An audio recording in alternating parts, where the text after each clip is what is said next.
اعوذ باللہ من الشیطان الرجیم بسم اللہ الرحمن الرحیم۔ محترم بھائیوں، بہنوں اور بزرگوں کو حافظہ عائشہ کا سلام۔ امید کرتی ہوں کہ آپ سب خیر و عافیت سے ہوں گے اور اللہ پاک آپ کو ہمیشہ خیر و عافیت میں ہی رکھے، آمین۔ ناظرین، جیسا کہ ہمارے معاشرے میں محبت کے نام پر جسموں کا کھیل عام ہو چکا ہے اور اکثر لوگ کہتے ہیں کہ محبت میں سب جائز ہے، لہٰذا آج ہم جانیں گے کہ کیا محبت میں زنا جائز ہے یا نہیں، اور حضرت علی رضی اللہ تعالیٰ عنہ اس بارے میں کیا فرماتے ہیں۔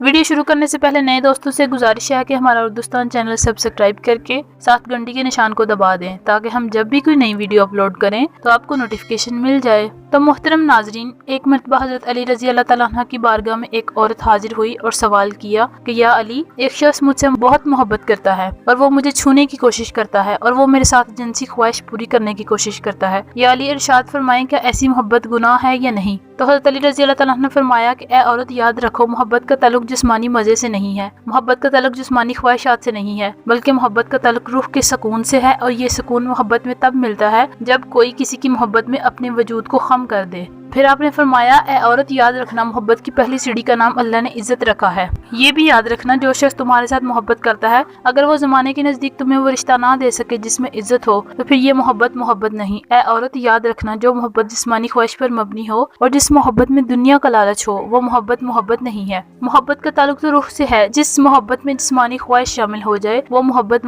نہیں رہتی۔ ناظرین، اس واقعے سے ہمیں سبق ملتا ہے کہ ہمارے معاشرے میں محبت کے نام پر جو بے حیائی پھیلی ہوئی ہے یہ سب جسموں سے کھیلنے کا دھوکہ ہے۔ لڑکیوں سے کہوں گی کہ خدارا ہوش کے ناخن لو، تمہاری چھوٹی سی غلطی تمہاری پوری زندگی تباہ کر سکتی ہے، لہٰذا کسی کو موقع نہ دو کہ وہ تمہارے جسم پر ہاتھ ڈالے، بلکہ نکاح کرو۔ ناظرین، اس ویڈیو کو لائک کریں، شیئر کریں اور کمنٹ میں اپنی رائے ضرور دیں۔ اللہ پاک ہم سب کو ہدایت دے، آمین۔